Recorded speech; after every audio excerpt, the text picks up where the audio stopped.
Love India? You are not alone. At 75, we've been through a lot, and it's time to look back. This is India at 75, and these are the people who are proudest of it.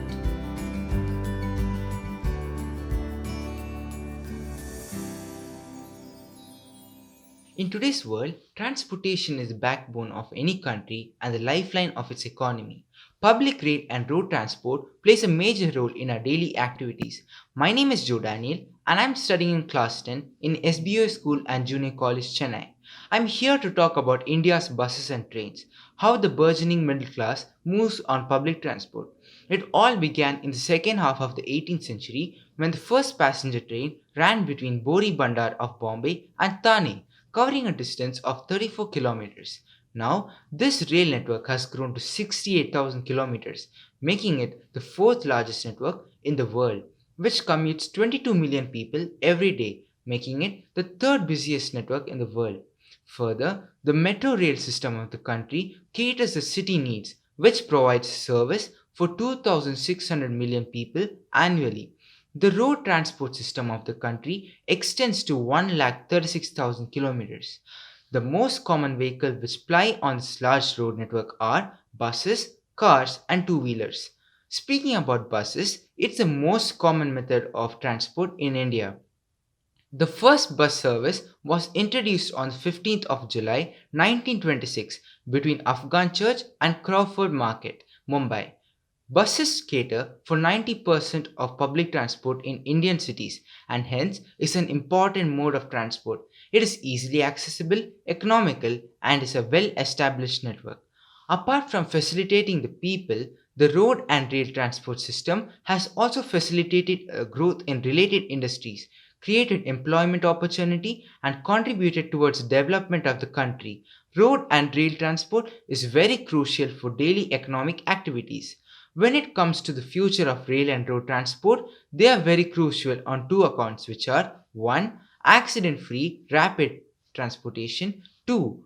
Pollution free mass transportation, which reduces global warming. The rail transport system of the country is undergoing transformation by way of electrifying the locomotive engines to reduce emissions. India is seriously considering to increase the speed of rail transport by strengthening the rail tracks for high speed trains and by modernizing the rail signal system by actively considering the French and Japanese traffic signal system. Further, the government has initiated bullet train service between Mumbai and Ahmedabad. Keeping the requirement of the future, India has gone ahead and entered a contract with Virgin Hyperloop of the US to connect Mumbai and Pune as its initial project. The Kerala government has initiated a project called K-Rail, which aims to reduce the travel time between the two ends of the state from 12 hours to just 4 hours. The Purvanchal Express in Uttar Pradesh is the latest innovative project which was initiated by the Prime Minister of India. It caters advanced landing airstrip for military aircrafts apart from providing high-speed expressway. The focus of the Indian government on rail and road transport is oriented towards rapid mass transportation without compromising speed, efficiency, safety, and above all to achieve net zero emissions by the year 2070. The country is gearing up for faster, smoother, and safer land transport system for fueling the economy in all spheres. Thank you. When you have to buy groceries, what would you do? If you're a typical middle class individual living in a metro, you will pick up your phone and order it online. This is one of the fastest growing trends in India and extends beyond fast moving consumer goods into more involved purchases and services. Hello everyone, I am Krish Kumar of Grade 6 from Oak Ridge, Hyderabad. In the past, when goods were needed, the only option was to go to a nearby store and purchase it. Commercial transactions had to occur with a direct interaction between the seller and the buyer. In fact, most consumers still prefer it this way. The required physical interaction soon came to be seen as inefficient. This and the expansion of choices available to a consumer are the major reasons behind the rise of online purchases in India. With over 14 crore e commerce shoppers, India is now only behind China and the US. Online shopping started early in 1995 with the introduction of the internet in India and became popular during the internet boom in 1999. With the rise in e-commerce, sellers were able to reach a wider range of customers and reduce cost. Around 2007 came the launching of Flipkart, followed by other portals like Amazon, Jabong, and Reddit. E-commerce soon started dominating physical store sales for many of the brands and categories. Now, what might be the future of e-commerce in India? With the planned expansion of mobile services into all corners of the country and affordable smartphones, e-commerce will expand. The most impactful change we may witness may be the expansion into rural areas. More than 70% of India's population live in rural areas. This will open the market for small and medium businesses, thus strengthening the economy, and this will expand the choices for the rural consumer. E commerce is also disrupting the rural supply chains and innovating on farmer friendly models like farm to table. Many experts predict that this, if regulated and managed well, will help lift millions of farmers from their present economic difficulties and strengthen the entire nation. On the technology side, advancements in artificial intelligence, virtual reality, and augmented reality will help sellers introduce new categories and enhance customer experience. Further, with logistics, drones or self driving vehicles may start delivering goods, and this can help companies deliver efficiently. Overall, thanks to the rising literacy rate, smartphone adoption, and adoption of the internet, we see a very bright future for the e commerce industry in the country. This may be the best thing that has happened to the Indian consumers. Further, it has leveled the playing field for small to mid level entrepreneurs and has potential to impact farmer producers in a significant way. With all these factors, the Indian e commerce industry is poised for a healthy long term growth, and it would, I hope, become the positive force which will lift and empower millions of Indians, providing them with better access to markets as sellers and meaningful choices as consumers. Thank you. My name is Lakshmikant and I am studying in grade 8 in Pristine Public School, and today I am going to talk about body positivity. Beauty lies within, not in the eyes of the beholder. We live in a society where we are constantly bombarded with photos of famous people who are put on social media who seem like their life is so perfect. Accepting your body is imperfection and strength regardless of gender, age, ethnicity, or size is crucial for everyone. We tend to spend less time doing the things we enjoy, concentrating on work, helping others, and enjoying life. If we spend more time thinking about our physical appearance and comparing ourselves to others by unrealistic standards, our words have so much power. Every day you must understand and accept yourself and tell yourself that I love you. The words of validation will change your mind. To be beautiful means to be yourself. We don't need to be validated by others. I would like to conclude by saying others' opinion and judgment don't matter. You just need to accept and like yourself for the way you are. We are born real and not made perfect. Your physical appearance is simply a minor component of the overall impression you make on others. The sooner you recognize the characteristics upon yourself, the sooner you will learn value in life. Music is the literature of the heart. It commences where speech ends. Hi, I'm Manish from Montfort School, Trichy. India, from time immemorial, has had a strong and intimate connection to music.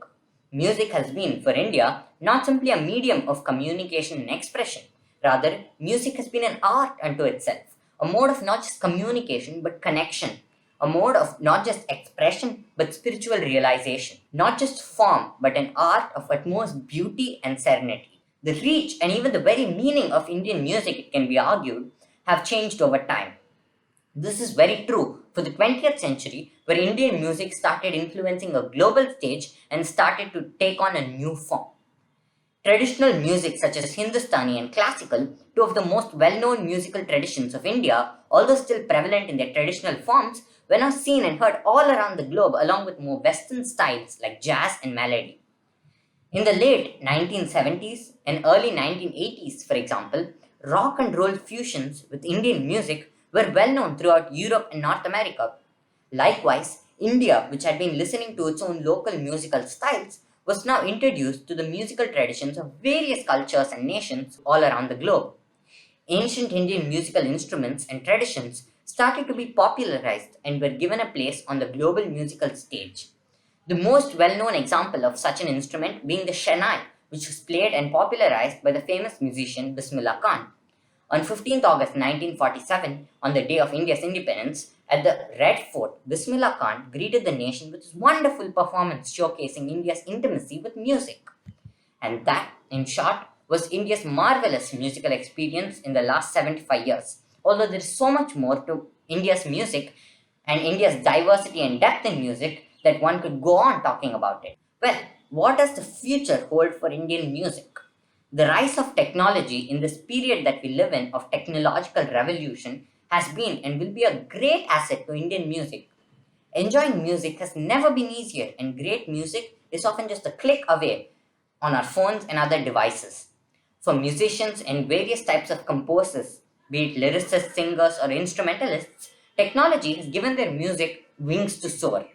And so, I believe that the future of music is closely associated with new technological innovations and that it will be a new chapter altogether in not just the history of Indian music, but that of music in general.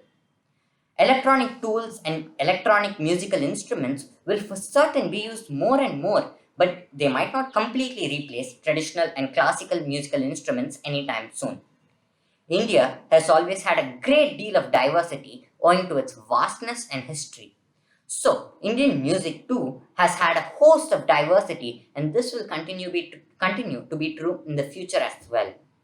Although musical instruments and styles constantly change and evolve, music in its simplest form will always have a place in our lives and in humanity, for music is so intimately connected with who we are. Thank you. Looms have been undeniably the most important part of human civilization. I am Mrinal Bhamre from class 10 of Good Shepherd High School, Belgaum. And today I will be telling you about looms, their history, present and future. So let's get started. Everything is a history, so do looms. So looms were invented as early as 5th millennium before Christ, and that too in Chinese civilization. So these techniques of making looms and weaving clothes through looms spread all over the world, and therefore in the next few centuries it became a common sight. And then there was little modification made by the local people, and there was no major innovation in the field of looms until the innovation of steam engine. Steam engine gave rise to a new type of loom called power loom. Power loom could now run at a faster rate and without any human interference, and even multiple looms could run in various rooms at a single power source. Therefore, it became economically viable and the clothes now became cheaper. Therefore, the handloom clothes were now expensive and the clothes woven by the power loom were now cheaper. So this trend carried on. While in India we had a great textile industry, it was nearly destroyed by the British people. This was because that the cloth manufactured in the British Empire was due to power looms, and clothes made in India were by handlooms. So handlooms were actually expensive. So the local people preferred the clothes manufactured by power looms. Therefore, it gave rise to the British Empire and therefore led to the downfall of Indian textile industry. But still, we can do much more. So we are now independent. We can do something better. We can innovate in the field of looms, create them even more eco-friendly as it had been done before in the history, like changing the power source from coal to electricity. Therefore, I request all of you to bring innovation to our country and bring the best minds to the textile industry so that we can rise against to the glory once we had and therefore lead everyone to the better future. Thank you for your patience. In Delhi and in all Indian megacity, you get tired as soon as you wake up because of the pollution. Good wishes to everyone. Myself, Mama Fatima, studying in grade 8. India has the world's worst air pollution, home to 22 of the world's 30 most populated cities. India's toxic air kills more than 1 million people each year. It means for every small increment in air pollution, there's a substantial increase in death. As per World Health Organization, air pollution kills 7 million people around the world. Still, Earth citizens don't take it as seriously as COVID 19. Delhi has been ranked as the world's most polluted capital in a report that placed India as having the third worst air quality out of 106 countries in 2020. Recently, Chief Minister of Delhi inculcated air pollution as the main cause of COVID-19 spike during contemporary time. The fact is, for every 2.5 pm particulate matter increase of just 1 microgram per cube meter proportionate to 15% increase in COVID-19 deaths as per Harvard University study. There is no time to spare. India must urgently reduce pollution to protect people's health.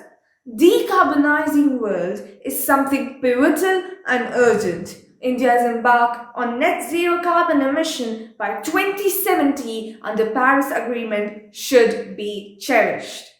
The Scandinavian way of zero carbon should be contemplated in our country. Whether you are a country, industry, or a lawmaker, during designing a policy, you must start by empathizing it with Mother Nature and its people. No law and policy work if it fails to reflect and honor the lives and realities of the people. At last, I conclude my speech with a food for thought. Future generations need to feel like they have a future. Thank you. Hey everyone, this is Rashmi. I am studying 8th standard in Akshara School, Kakinada. I am here to share how India is growing in literacy. Upon being a diverse and multilingual country, India have also grown up in literacy in the past few years. Literacy is broadly defined as the ability to read and write. Human capital is skill and productive knowledge embedded by the people. Skill and knowledge can be developed only by education.